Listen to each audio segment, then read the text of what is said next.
నమస్తే, నేను మీ వకీల్ ఆశేష్ కొత్త, వాయిస్ ఆఫ్ వాయిస్లెస్.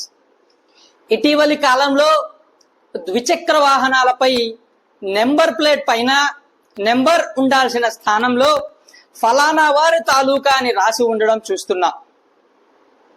ఇది ఒక విధంగా రూల్స్ ను అతిక్రమించడం అనే మాట అటుంచితే, ఒక వ్యక్తి రోడ్డు మీదకు వచ్చాడు, తెలిసి తెలియక చూసి చూసుకోక ఆ వ్యక్తిని గుద్దాడు. బుద్ధి వెళ్ళిపోతుంటే నలుగురు చూసి నెంబరు రాసుకొని లేదా గుర్తు పెట్టుకొని వెళ్ళి పోలీసులకు సమాచారం ఇవ్వడమో లేదా కంప్లైంట్ చేయడమో చేస్తారు. ఇది పద్ధతి. పైన జరిగిన సంఘటనే జరిగింది, కానీ ఇక్కడ నెంబర్ ప్లేట్ మీద నెంబర్ ఉండాల్సిన స్థానంలో ఫలానా వారి తాలూకా అని రాసింది. ఇప్పుడు చూసిన నలుగురు కానీ బాధితుడు కానీ పోలీసులకు ఏమని కంప్లైంట్ చేయాలి?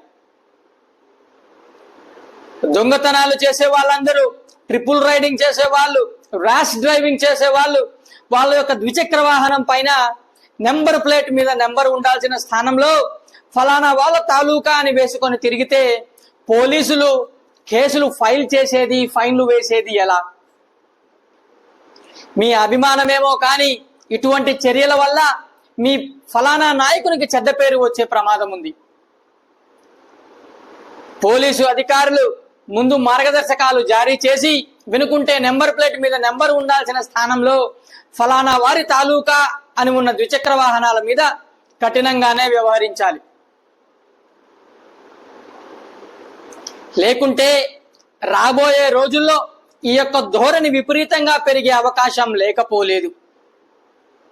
పైగా అలా నెంబర్ ప్లేట్ మీద నెంబర్ లేకుండా ద్విచక్ర వాహనాలు ఉండడం వల్ల నేరాలు కూడా పెరిగిపోయే ప్రమాదం ఉన్నది.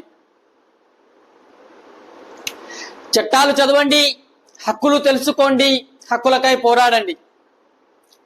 ధన్యవాదాలు. నమస్తే. సాధ్యమైనంత వరకు మన దైనందిన జీవితంలో తెలుగులోనే మాట్లాడదాం, తెలుగునే ఉపయోగిద్దాం.